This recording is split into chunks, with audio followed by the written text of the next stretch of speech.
त्रिकोणमिति में हम दो अलग वीडियो बना चुके हैं, जिसमें फॉर्मूला के लिए त्रिकोणमिति तादाद में जो साइन थीटा कॉस थीटा से लेकर के 6 त्रिकोणमिति अनुपात होते हैं उसके लिए जो फॉर्मूला था वो हम दे चुके हैं। और उसका दूसरा वीडियो भी हमने बनाया है जिसमें कि त्रिकोणमिति अनुपातों में थीटा का मान अगर हमको दिया हुआ है 0 डिग्री से लेकर के 90 डिग्री तक का, उसका किस प्रकार से हम मान कैलकुलेट करते हैं, ये है। आज क्लास 10 का जो तीसरा वीडियो इसमें त्रिकोणमिति का बन रहा है, इसमें हम लोग देखेंगे पूरक कोणों के त्रिकोणमितीय मान का अनुपात निकालेंगे, ठीक है, मान निकालेंगे, ठीक है। पूरक कोण के त्रिकोणमितीय अनुपात का मान क्या होगा वो निकालेंगे। ये पूरक कोण से क्या तात्पर्य है? पूरक कोण हम लोग पहले से जानते हैं कि पूरक कोण क्या होता है। देखिए, सामान्यतः पूरक को कोई कोटि पूरक कोण भी कहता है, ठीक है। ये कोटि पूरक कोण या पूरक कोण एक ही बात हुआ, ये दोनों ही एक ही मान नाम है, पूरक कोण बोले या कोटि पूरक कोण बोले। तो इसका मतलब क्या होता है कि जिन दो कोणों को जोड़कर, जैसे दो कोण हम ले लेते हैं ए और बी, दो कोण ले लेते हैं, इन दोनों को जोड़ करके अगर 90 डिग्री आता है तो इसका मतलब है कि दोनों ही एक दूसरे का पूरक कहलाएगा। जैसे कि बी बोलेंगे ए का पूरक कहलाएगा और ए बोलेंगे तो बी का पूरक कहलाएगा। दैट मीन अगर हम ए का मान निकालें तो निश्चित तौर पर आपको समझ में आएगा कि 90 में से अगर बी घटाएंगे तो ए का मान निकल जाएगा, और अगर बी का मान निकालें तो 90 में से ए घटाएंगे तो बी का मान निकल जाएगा। अर्थात कि पूरक कोण जब भी हमको निकालना हो, किसी एक का पूरक कोण निकालना हो, जैसे कि अगर हमको दिया हुआ है, अगर बोलेगा कि 40 डिग्री का कोई एक कोण है और इसका पूरक कोण निकालिए, तो 40 डिग्री के कोण का पूरक कोण अगर निकालना है तो इसका मतलब 90 में से 40 को घटा दीजिए तो वो हो जाएगा पूरक कोण, अर्थात कि 50 डिग्री। हो गया कि नहीं? तो इस प्रकार से पूरक कोण से तात्पर्य हो गया कि जिन दो कोणों को जोड़कर 90 डिग्री के बराबर होता है उसको हम लोग पूरक कोण कहते हैं। अर्थात अगर उसमें से एक कोण अगर हमको जितना दिया हुआ है तो दूसरा पूरक कोण निकालने का मतलब हो गया कि 90 में से उसको घटा देंगे तो दूसरा पूरक कोण निकल जाएगा। और इसी में साथ में ही समझ लेते हैं एक और शब्द जब आता है समपूरक कोण। हालांकि यहाँ पर इस चैप्टर में ज्यादा जरूरत नहीं आएगा, लेकिन समपूरक कोण भी समझ लेते हैं। समपूरक कोण का मतलब क्या हुआ? तो जिन दो कोणों का जोड़फल जोड़ करके 180 डिग्री होता है उसको हम लोग कहते हैं समपूरक कोण। मतलब कि अगर कोई ए कोण हो और दूसरा बी कोण हो, अगर इन दोनों को जोड़ के 180 डिग्री हो जाए तो हम क्या कहेंगे? उसको एक दूसरे का संपूरक कहेंगे। अर्थात कि अगर हमको कोई मान दे दिया है, ऐसे दे दिया कि 110 डिग्री लिखा हुआ है, इसका हमको के संपूरक कोण का मान पूछेगा अगर, तो दैट मीन कि इसमें से हमको 180 में से 110 को घटा देंगे तो कितना आने वाला है? 70 डिग्री आने वाला है। अर्थात कि 110 डिग्री का संपूरक कोण हो गया 70 डिग्री, क्योंकि 110 और 70 को जोड़ करके क्या बनता है? 180 बनता है, ठीक है। तो इस प्रकार से संपूरक कोण हो गया। तो पूरक कोण और संपूरक कोण इसमें हो गया। हमको अब यहां पर जानना है त्रिकोणमितीय अनुपात जो हमारे पास होता है, जैसे साइन, ठीक है।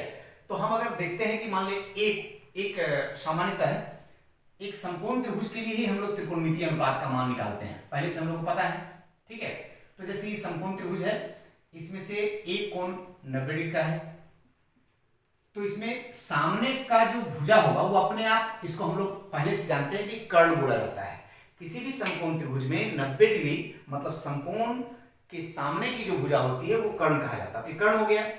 लंब और आधार हमने समझाया था, फिर एक बार हम बोल दे रहे हैं कि इसमें से सामान्य अगर समझ कोई रखता है तो वो बोलेगा कि ये खड़ा जो है वो लंब होता है और ये से जो लेटा हुआ वो आधार होता है। लेकिन ऐसा बात नहीं है, ऐसा नहीं है कि यही लंब होगा और यही आधार होगा। ये भी लंब हो सकता है और ये भी आधार हो सकता है। तो हमने उसको समझाया है इसके त्रिकोणमिति के पहले वीडियो में कि हम लोग किधर से कोण लेते हैं इस पर डिपेंड करता है। जैसे कि अगर इधर से हम कोण का बात करते हैं, मान लीजिए कि ये कोण का नाम हमने दे दिया थीटा, जैसे यहाँ ए बी और सी कोण है, तो यहां पर ये मान लीजिए थीटा कोण है। तो इस कोण के आधार पर हम थीटा कोण के आधार पर अगर हम सोचें तो लंब हो जाएगा ए बी, ध्यान से समझिएगा, और आधार हो जाएगा बी सी, ठीक है। लेकिन अब अगर इसमें से इस कोण के आधार पर अगर हम समझें तो ये कोण है क्या? यहां से अगर देखें, यहीं से बात समझ में आएगा कि ये कोण क्या है। तो एक्चुअली जानते हैं कि एक कोण तो 90 डिग्री का हो गया ही, तो बाकी जो ये दोनों कोण है ये दोनों कोण अपने आप जोड़ के 90 डिग्री होने वाला है। क्यों? क्योंकि एक त्रिभुज में 3 कोणों को जोड़कर कितना होता है? 180 होता है। तो एक अगर ये 90 हो गया तो बाकी ये दोनों मिला कितना होना चाहिए? 90 होना चाहिए। अर्थात ए कोण और सी कोण एक तरह से जोड़ करके कितना होने वाला है? 90 डिग्री। और जो 90 डिग्री होता है जोड़ करके उसको हम लोग क्या कहते हैं? पूरक कोण कहते हैं। इसका मतलब है कि किसी समकोण त्रिभुज के एक कोण जो है वो तो समकोण कहलाता है, अब बाकी जो दो कोण है वो आपस में पूरक कोण कहे जाते हैं। ठीक है, तो उसमें से अगर एक कोण थीटा मान लें तो दूसरा क्या होगा? जैसे हम बताया कि एक कोण अगर थीटा होगा तो दूसरा क्या होगा? पूरक कोण उसका 90 माइनस थीटा। तो इस कोण को हम क्या लिख सकते हैं? पता है? 90 माइनस थीटा लिख सकते हैं। ठीक है, तो हम एक कोण थीटा लिखेंगे तो दूसरा क्या हो जाएगा? 90 माइनस थीटा, क्योंकि पूरक कोण का मतलब होता है 90 में से उसको घटाने के बाद। तो ये दूसरा कोण। अब देखिए सामान्यतः अगर हम बात करते हैं इस कोण के लिए तो हमने लंब देखा ये और आधार देखा, लेकिन जब इधर से कोण का बात करेंगे अर्थात कि अगर हम 90 डिग्री माइनस थीटा कोण के लिए अगर हम बात करें के आधार पर अगर हम सोचें, ठीक है, तो उसमें लंब बदल जाएगा। लंब क्या हो जाएगा? ये वाला लंब हो जाएगा, जो कोण रहता है उसके सामने वाला लंब हो जाता है, मतलब लंब हो जाएगा इसमें BC। ठीक है, और आधार इसमें हो जाएगा, देखिए इस कोण के लिए लंबी हो जाएगा तो आधार ये बदल जाएगा, मतलब AB। तो इसका मतलब देखिए क्लियर करके समझिए कि एक ही त्रिभुज के अंदर में, समकोण त्रिभुज के अंदर में अगर हम एक कोण लेते हैं तो जो कोण ले रहे हैं उसके लिए आधार एक बार लंब एक बार है AB और आधार है BC, और उसी में यदि कोण हम बदल दिए 90 डिग्री माइनस थीटा तो उस समय लंब हो गया BC और आधार हो गया उसमें AB। तो यहां पर देखिए कि यहां पर लंब है AB और यहां पर AB कौन हो गया? आधार हो गया। कोण जब हम बदले तो कोई दिक्कत है इसमें? इस प्रकार से लंब और आधार एक्चुअली हम कोण के आधार पर ही समझ करके देखते हैं कि कौन सा होने वाला है। ठीक है, अब इसमें से हम एक बार मान निकाल करके देखते हैं कि साइन थीटा का यदि बात हम करते हैं तो फॉर्मूला हम लोग जानते हैं क्या होता है? लंब बटे कर्ण होता है। ठीक है, लंब बटे कर्ण, और ये जानते हैं कर्ण लेकिन फिक्स है, लंब आधार ही बदल रहा है लेकिन कर्ण क्या है? फिक्स है। तो अगर हम इसको थोड़ा चित्र के आधार पर मिला करके देखें, अच्छे से समझिएगा, तो चित्र के आधार पर क्या समझ में आ रहा है? देखिए कि लंब इसमें कौन है? थीटा कोण के लिए। कौन सा कोण के लिए? थीटा कोण के लिए लंब कौन सा है? थीटा कोण के लिए देखिए लंब है AB, तो इसका मतलब AB अब बटे कर्ण कौन सा हो जाएगा? AC होगा कि नहीं? और ऐसे ही फिर हम अगर cos थीटा का बात करें तो cos थीटा कैसे निकलेगा? आधार बटे कर्ण। तो आधार बटे कर्ण, आधार कौन सा हो जाएगा इसके लिए? BC, माने थीटा कोण के लिए आधार कौन है? BC, अब बटे कर्ण हो गया AC। हम अभी ये दो ही को लेकर के दिखा रहे हैं, उसके बाद फिर साइन माने साइन कॉस को लेकर के फिर टेन को बाद में देख लेंगे। तो साइन कॉस को हमने देखा, अब एक बार देखिए इस कोण के आधार पर, अब एक बार देखिए कौन सा? 90 डिग्री के आधार पर, माने 90 डिग्री माइनस थीटा, माने पूरा कोण वाला के आधार पर। तो वहां पर अगर हम साइन 90 डिग्री माइनस थीटा लेकर के बात करें, इस कोण के लिए अगर हम मान निकालें तो इसमें लंब कौन सा हो जाएगा? लंब हो जाएगा BC। तो ऐसे साइन थीटा का फॉर्मूला तो ये रहेगा लंब बटे कर्ण, लेकिन लंब यहां पर कौन हो गया बोलिए तो? BC, और कर्ण वही रहेगा AC। ठीक है, और ऐसे ही फिर cos अगर 90 डिग्री माइनस थीटा लेते हैं तो क्या फॉर्मूला होने वाला है? आधार बटे कर्ण, जैसे लिखा था फॉर्मूला वही लिखाएगा, लेकिन इसमें आधार कौन सा होगा? आधार इसमें इस कोण के लिए 90 डिग्री माइनस थीटा के लिए आधार यहां पर हो जाएगा AB, तो हम लिखेंगे AB बटे AC। अब ये लिखने के बाद एक बार कंपेयर करिए, देखिए ध्यान से, हम साइन थीटा का मान निकाले तो क्या निकला? AB बटे AC, है ना? यहां पर आप देखिए तो कि cos 90 डिग्री माइनस थीटा का मान निकाले तो आया AB बटे AC, मतलब कि इसका मान और इसका मान क्या है? बराबर है। कोई दिक्कत है? तो इस प्रकार से एक फॉर्मूला बन गया, पता है क्या? कि साइन थीटा बराबर cos 90 डिग्री माइनस थीटा, माने ये दोनों का मान बराबर होता है, तो एक फॉर्मूला बना। इसको उल्टा भी लिख सकते हैं, या cos 90 डिग्री माइनस थीटा बराबर साइन थीटा। कोई दिक्कत है? तो ये एक फॉर्मूला बन गया, और ये फॉर्मूला फिर बाद में हम इंप्लीमेंट करेंगे।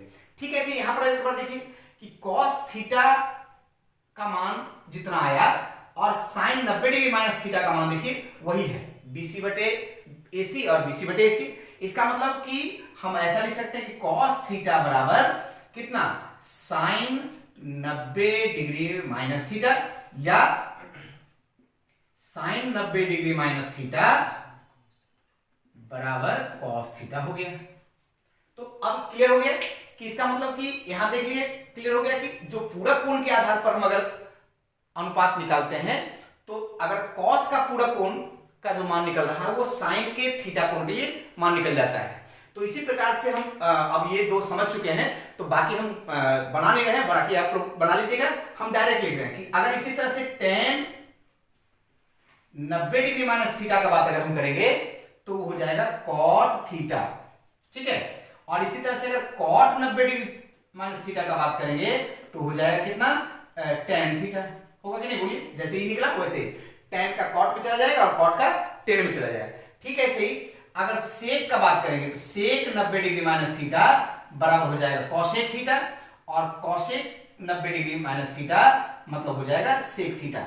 इस प्रकार से हमको पूरक कोणों के आधार पर हमने समझा कि अगर हम tan 90 डिग्री माइनस थीटा का मान निकाले तो किसके बराबर होगा, cot थीटा के बराबर। तो ये इतना सा फॉर्मूला आपके पास बन गया। ये इस तरह से याद करने के लिए फॉर्मूला रखिएगा, ये उल्टा भी होगा, हम दोनों तरह से याद रखेंगे, इधर से भी याद रखेंगे और इसका उल्टा भी याद रखेंगे। मतलब cos 90 माइनस थीटा मतलब sin थीटा, या sin थीटा मतलब cos 90 माइनस थीटा।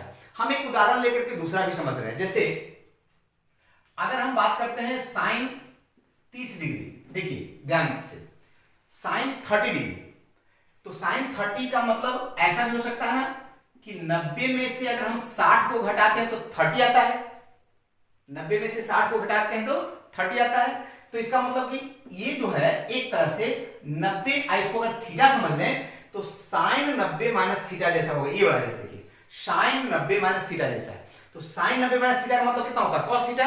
तो इसका मतलब cos थीटा मतलब cos 60 डिग्री। इसका मतलब साइन 30 का जो वैल्यू होगा वही वैल्यू cos 60 का होगा, क्योंकि 30 और 60 को जोड़ करके 90 डिग्री होता है। इसका मतलब जिन दो कोणों को जोड़ करके 90 डिग्री होगा तो हमको याद रखने में सुविधा होगा।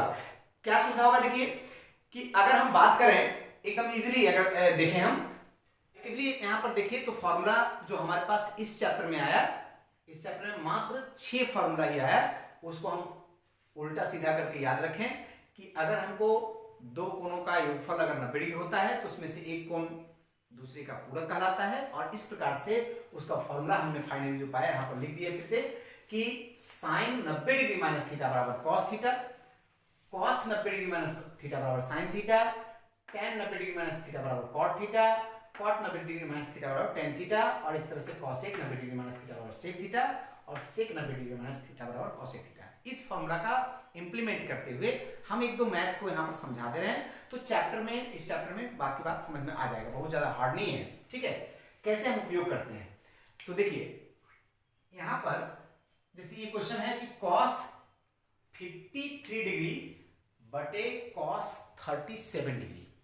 तो जैसे भी क्वेश्चन देगा ना, तो एक अगर इस चैप्टर का जो क्वेश्चन देगा तो आपको एक बात ध्यान रख लेना पड़ेगा कि जो भी दो अलग अलग कोण देगा निश्चित तौर पर उसको जोड़ने के बाद आप 90 डिग्री पाएंगे, मतलब कि एक दूसरे का पूरक होगा। जैसे यहां देख लीजिए कि ऊपर में जो 53 डिग्री दिया हुआ है और नीचे में जो 37 डिग्री दिया हुआ है उसको जोड़ के देखिए, तो आप जोड़िए तो यहां पर आएगा आपको, देखिए 90 डिग्री आ रहा है कि नहीं, ये दोनों को जोड़ के 90 डिग्री आ रहा है।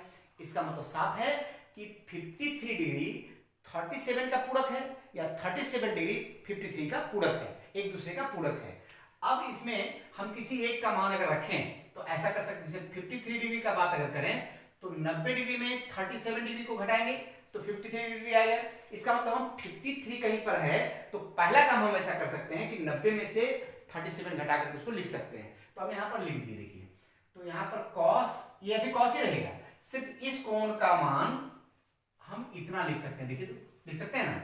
तो हम यहां लिखे कि 90 डिग्री माइनस 37 डिग्री, क्योंकि दोनों का मान एक ही हो गया, 53 का बदले उतना लिख दिया हम।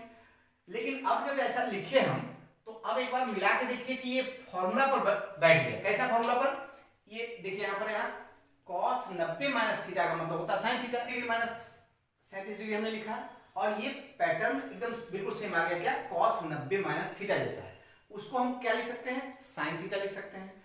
तो हम अभी पहले ऐसे बटे कर लें, यहाँ पर साइन 37 डिग्री, देखिए इसके बदले में हम ये लिख सकते हैं अगला स्टेप में, तो क्या लिख सकते हैं, साइन, ये बदल जाएगा, यहाँ पर अच्छे समझ लीजिए cos 90 माइनस थीटा है, तो यहाँ पर 90 हट जा रहा है क्योंकि यहाँ पर फॉर्मूला क्लियर किया हुआ है, क्या साइन थीटा, तो हम इसके बदले में लिख देंगे कितना, साइन 37 डिग्री। यहाँ क्या हो गया, साइन 37 डिग्री। इसका मतलब दोनों ही मान अब सेम आ गया, तो ये काट दे रहे हैं यहाँ, काट देने के बाद कितना आ गया, 1 आ गया। ठीक है, तो इसका मतलब कि हम इस तरह से फॉर्मूला का प्रयोग करते हुए सिंप्लीफाई करते हैं, सरल करते हैं। हम दूसरा एक उदाहरण लेकर के समझ लेते हैं, फिर एकदम से सिमिलर उदाहरण है। देखिए यहाँ पर कि सेक 49 बटे कॉसेक 41 है। हम जब इस दो कोण को हम अगर देखेंगे तो हम अभी क्या बताए कि निश्चित तौर पर उसको जोड़ने पर 90 डिग्री आने वाला है। मतलब आप देख लीजिए एक बार कि 49 डिग्री आप प्लस 41 डिग्री अगर जोड़ते हैं तो 90 डिग्री होता है। इसका मतलब कि ये दोनों ही कोण एक दूसरे का पूरा कोण है। तो अगर हम 49 का बात अगर करेंगे तो हम लिख सकते हैं 90 में से अगर 41 को घटाएंगे तो 49 आएगा। तो हम यहाँ पर वही काम कर रहे हैं। देखिए सेक लिखे पहले, इस 49 के बदले हम लिख रहे हैं 90 डिग्री माइनस 41 डिग्री। ठीक है, इधर कितना हो गया, कॉसेक 41, ये नीचे भी जैसे था रहेगा। फिर ये जब ऐसा बना तो इसको यहाँ के पैटर्न पर फॉर्मूला में दिखा लेते हैं, क्या कि सेक 90 माइनस थीटा जैसा बन गया, उसका मान क्या होता है, कॉसेक थीटा होता है। तो ये बदल गया क्या, कॉसेक 41 डिग्री, अब बटे कॉसेक 41 डिग्री, है कि नहीं। अब ये कट गया यहाँ से ऊपर नीचे, बचा कितना मान, 1 बचा। इस प्रकार से हम सिंप्लीफाई करेंगे। एक और उदाहरण लेकर के साथ में देख लेते हैं। देखिए यहाँ कि cos 55 डिग्री यहाँ पर है, यहाँ पर देखिए cos 35 डिग्री है, फिर यहाँ पर cos sin 55 डिग्री है और यहाँ पर sin 35। ये हमको दिखाना है। दिखाने का मतलब हुआ कि सिद्ध करना एक तरह से। तो सिद्ध करने वाला में सॉल्यूशन जब करने जाएंगे तो हमको करना क्या पड़ेगा, देखिए पहले LHS लिखेंगे हम। LHS में ये मान लिखेंगे कितना, cos 55 degree, cos 35 degree, sin 55 degree और sin 35 डिग्री। अब अगर हम सोचें कि क्या करने से होगा, तो पहले देखिए एक बार कि यहां पर जो 55 है और 35, पहले एक बार देख लीजिए कि पूरा हो रहा है कि नहीं हो रहा है। तो 55 में अगर 35 को जोड़ते हैं तो कितना हो रहा है, 90 हो ही रहा है। इसका मतलब निश्चित तौर पर जब भी देगा क्वेश्चन ऐसा ही देगा। तो 55 और 35 यदि 90 हो रहा है, इसका मतलब 55 35 का पूरक है। दैट मीन कि 55 का मान होगा 90 माइनस 35, है ना। तो हम एक बार यहाँ पर थोड़ा लंबा बन जाएगा, तो यहाँ रफ में एक बार मान निकाल के समझा दे रहे हैं कि जैसे अगर यहाँ पर cos 55 का मान अगर देखें, ठीक है, ध्यान से देखिए। तो cos 55 का मान है, तो अगर हम यहाँ पर cos लगा दें तो cos 90 माइनस 35 हो जाएगा। cos 90 माइनस थीटा मतलब कितना हो जाएगा, sin 35 होगा कि नहीं। इसका मतलब कि cos 55 का मतलब हो जाएगा sin 35। ठीक है, ऐसे ही अगर हम 35 का बात करेंगे तो 90 माइनस 55 हो जाता है। तो अगर हम यहां पर cos लगा दें 35 में, ठीक है, तो क्या हो जाएगा बोलिए, cos 90 माइनस 55। cos 90 माइनस 55 मतलब sin 55। तो क्या मतलब हुआ, देखिए एक बार अच्छे समझ लीजिए कि cos 55 का मतलब हो गया sin 35, cos 35 का मतलब हुआ sin 55। इसका मतलब यहां पर अब आ जाइए कि यहां पर हम cos 55 का मान वहां क्या निकाल पाए, sin 35, है ना। cos 35 का मान क्या निकाल पाए, ठीक है, sin 55 निकाल पाए। तो यहां पर हो गया sin 55। इधर में देखिए sin 55 डिग्री और sin 35 डिग्री रहने दी। तो एक बार देखिए कि दोनों गुना में ही है, आगे पीछे लिख सकते हैं इसको पहले लिख लेते हैं और इसको बाद में लिख लेते हैं। ठीक है, sin 55 डिग्री और sin 35 डिग्री।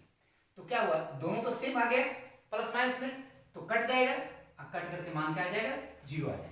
इस प्रकार से इस चैप्टर में बाकी लेकिन जो आइडेंटिटी का, तादात्म्य का जो फॉर्मूला है वो सब प्रयोग होगा इसमें। तो पिछले चैप्टर के जो फॉर्मूला है वो सबका हम अगर देखेंगे तो आप यूट्यूब में हमारा पूरा मिल जाएगा। ठीक है, और आज का जो वीडियो है वो पूरक कोण के लिए जो फॉर्मूला का वीडियो कंप्लीट हुआ। मैं फिर अगले वीडियो में त्रिकोणमिति का